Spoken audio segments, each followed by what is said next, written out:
ओम नमः शिवाय। श्री शिवाय नमस्तुभ्यम। आज मैं आपको मंगला गौरी की कथा सुनाने जा रही हूँ। अपने दाहिने हाथ में फूल, अक्षत और थोड़ा सा जल ले लें। ईश्वर बोले, हे सनत कुमार, पूर्व काल में कुरु देश में श्रुत कीर्ति नामक एक विद्वान, कीर्तिशाली, शत्रुओं का नाश करने वाला, 64 कलाओं का ज्ञाता तथा धनुर्विद्या में कुशल राजा हुआ था। पुत्र के अतिरिक्त उसे किसी भी चीज की कमी नहीं थी। अतः वह राजा संतान के विषय में अत्यंत चिंतित हुआ और जब ध्यानपूर्वक देवी की आराधना करने लगा, तब उसकी कठोर तपस्या से देवी प्रसन्न हो गईं और उससे बोली कि हे सुव्रत, वर मांग। श्रुत कीर्ति बोले, हे देवी, यदि आप मुझ पर प्रसन्न हैं तो मुझे सुंदर पुत्र दीजिए। हे देवी, आपकी कृपा से अन्य किसी भी वस्तु का अभाव नहीं है। उसका यह वचन सुनकर पवित्र मुस्कान वाली देवी ने कहा, हे राजन, तुमने अत्यंत दुर्लभ वर मांगा है, फिर भी कृपावश मैं तुम्हें अवश्य दूंगी। किंतु हे राजन, सुनिए, यदि परम गुणी पुत्र चाहते हो तो वह केवल 16 वर्ष तक जीवित रहेगा, और यदि रूप तथा विद्या से विहीन पुत्र चाहते हो तो वह दीर्घजीवी होगा। देवी के यह वचन सुनकर राजा चिंतित हो उठा। पुनः अपनी पत्नी से परामर्श करके उसने गुणवान तथा सभी शुभ लक्षणों से संपन्न 16 वर्ष की आयु वाला पुत्र मांगा। तब देवी ने भक्ति संपन्न राजा से कहा, हे नृपनंदन, मेरे मंदिर के द्वार पर आम का वृक्ष है, उसका एक फल लाकर मेरी आज्ञा से अपनी भार्या को उसे भक्षण करने हेतु प्रदान करो, जिससे वह शीघ्र ही गर्भ धारण करेगी, इसमें संदेह नहीं है। प्रसन्न होकर राजा ने वैसा ही किया और उसकी पत्नी ने गर्भ धारण किया। 10वें महीने में अब उसने देव तुल्य सुंदर पुत्र को जन्म दिया तथा हर्ष तथा शोक से युक्त राजा ने बालक का जात कर्म आदि संस्कार किया और शिव का स्मरण करते हुए उसका नाम चिरायु रखा।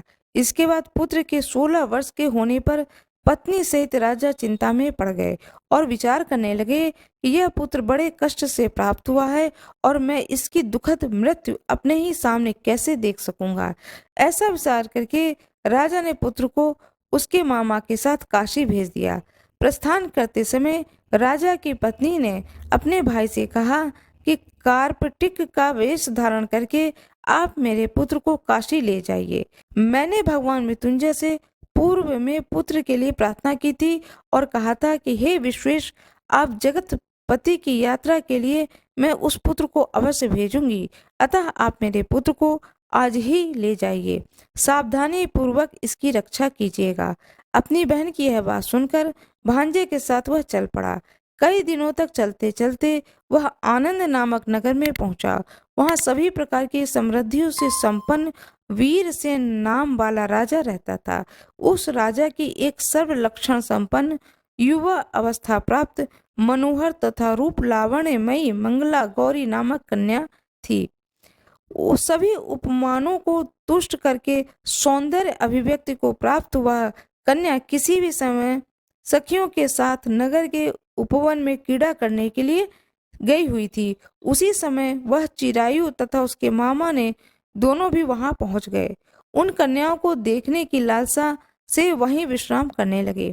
इसी बीच विनोद पूर्वक क्रीड़ा करते हुए उन कन्याओं में से किसी एक ने कुपित होकर राजकुमारी को अपशब्द कह दिया। इस कुवचन को कह दिया। इस अशुभ वचन को सुनकर के राजकुमारी ने कहा कि तुम अनुचित बात क्यों बोल रही हो? मेरे कुल में तो इस प्रकार का कोई भी नहीं है। मंगला गौरी की कृपा से तथा उस व्रत के प्रभाव से मेरे विवाह के समय जिसके सर पर मेरे हाथ से अक्षत पड़ेंगे, हे सखी, वह यदि अल्प आयु वाला भी होगा तो भी वह चिरंजीवी हो जाएगा। इसके बाद वह सभी कन्याएं अपने अपने घर को चली गईं।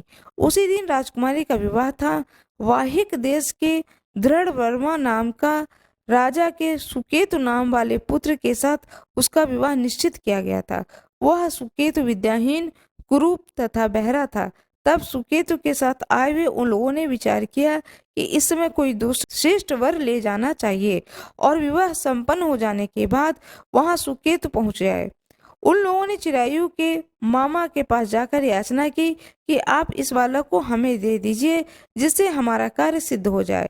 इस पृथ्वी पर परोपकार के समान दूसरा कोई धर्म नहीं है। उसकी बात सुनकर चिरायु का मामा मन ही मन बहुत प्रसन्न हुआ, क्योंकि इसने उपमन में पहली कन्या मंगला गौरी की बात सुन ली थी। फिर भी उसने एक बार कहा कि आप लोग इसे किस लिए मांग रहे हैं?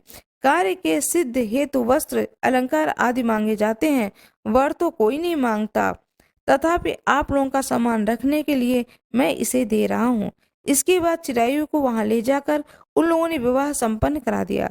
सप्तपदी आदि के हो जाने पर रात्रि में शिव पार्वती की प्रतिमा के समक्ष उस चिरायु ने हर्ष युक्त होकर मंगला गौरी के साथ शयन किया। उसी दिन चिरायु के 16 वर्ष पूर्ण हो चुके थे और अर्धरात्रि में साक्षात काल सर्प रूप में वहां आ गया। इसी बीच संयोगवश राजकुमारी जाग गई। उसने उस महासर्प को वहां देखा और भय से व्याकुल होकर कांपने लगी। तभी उस कन्या ने धैर्य धारण किया और 16 उपचारों से सर्प की पूजा की और पीने के लिए उसे दूध दिया। उसने दीनता भरी वाणी से उस सर्प की प्रार्थना की तथा स्तुति की। मंगला गौरी प्रार्थना करने लगी कि मैं उत्तम व्रत को करूंगी जिसे मेरे पति जीवित रहें। ये जिस तरह से चिरकाल तक जीवित रहें, आप वैसा कीजिए। इतने में सर्प वहां स्थित एक कमंडल में प्रवेश कर गया और उसे मंगला गौरी ने अपनी कंचुकी में उस समय कमंडल का मुंह बांध दिया। इसी बीच उसका पति अंगड़ाई लेकर जाग गया और उसने पत्नी से पूछा, हे प्रिय, मुझे भूख लगी है। तब वह अपनी माता के पास जाकर खीर, लड्डू आदि ले आई और उसके द्वारा दिए गए भोज्य पदार्थ को उसने प्रसन्न मन होकर खाया।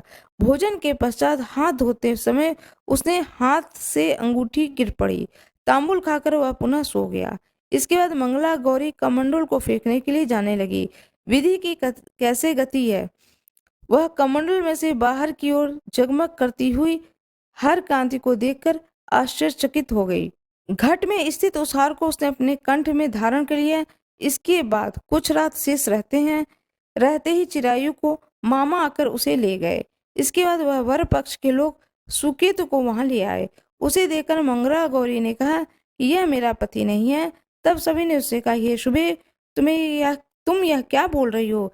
यहाँ तुम्हारा कोई परिचायक हो तो उसे हम लोगों को बताओ।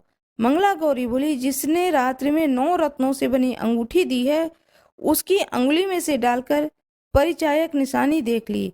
मेरे पति ने रात्रि में मुझे जो हार दिया, उसके रत्नों का समुदाय कैसा है, इस बात को यह बताए। यह तो कोई अन्य ही है।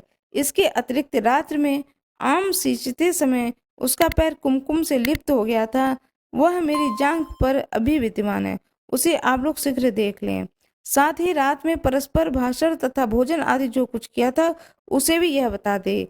तब यह निश्चय ही मेरा पति है। इस प्रकार उसका वचन सभी ठीक है कहने लगे। किंतु जब एक भी बात न मिली, तब सभी ने सुकेतु को उसके पति होने से निषिद्ध कर दिया और वर पक्ष वाले जिस तरह से आए थे उसी तरह से चले गए। उसके बाद अपने वंश को बढ़ाने वाले महान यश से संपन्न तथा परम मनस्वी मंगला गौरी के पिता ने अन्नपान आदि का सत्र चलाया। उन्होंने वर पक्ष का वृतांत कानों कान सुन लिया था कि स्वरूप से कुरूप होने के कारण लोगों के द्वारा किसी अन्य को वर के रूप में आदर पूर्वक लाया गया था। तब उन्होंने अपनी कन्या को पर्दे के भीतर बिठा दिया। उसके बाद 1 वर्ष बीतने पर यात्रा करके चिरायु अपने मामा के साथ यह देखने आया कि विवाह के बाद वहां पर क्या हुआ। तब उसे गवाक्ष के भीतर से देखकर वह मंगला गौरी अत्यंत प्रसन्न हुई और माता पिता से बोली कि मेरे पति आ गए हैं। राजा ने अपने सुहृदयजनों को बुलाकर पूर्व में कहे गए सभी परिचायकों को निशानी को देखकर मंद मुस्कान वाली अपनी कन्या चिरायु को सौंप दी। राजा ने शिष्ट जनों को साथ लेकर विवाह का उत्सव कराया।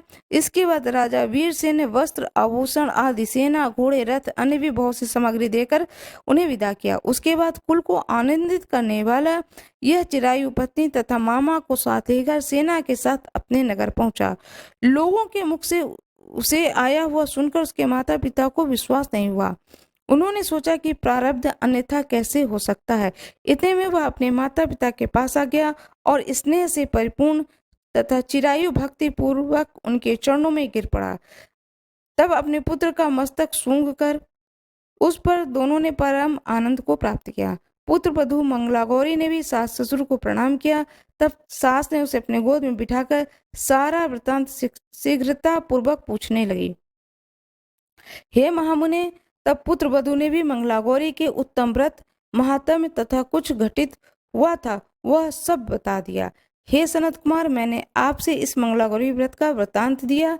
कोई भी इसका श्रवण करे अथवा जो भी इसे कहता है उसे सभी मनोरथ पूर्ण हो जाती है, इसमें संदेह नहीं है। सूत जी बोले, हे ऋषि, इस प्रकार शिव जी ने सनत कुमार को यह मंगला गौरी व्रत बताया और उन्होंने सभी कार्य को पूर्ण करने वाले इस व्रत को सुनकर महान आनंद प्राप्त किया। इस प्रकार स्कंद पुराण के अंतर्गत ईश्वर सनत कुमार संवाद में श्रावण मास महात्म्य में मंगला गौरी व्रत कथन नामक 7वां अध्याय पूर्ण हुआ। माँ मंगला गौरी की जय। मंगला गौरी की आरती करें। कमेंट बॉक्स में माँ मंगला गौरी की जय जरूर लिख दें। मेरा यह वीडियो कैसा लगा, लाइक शेयर सब्सक्राइब जरूर करें। धन्यवाद।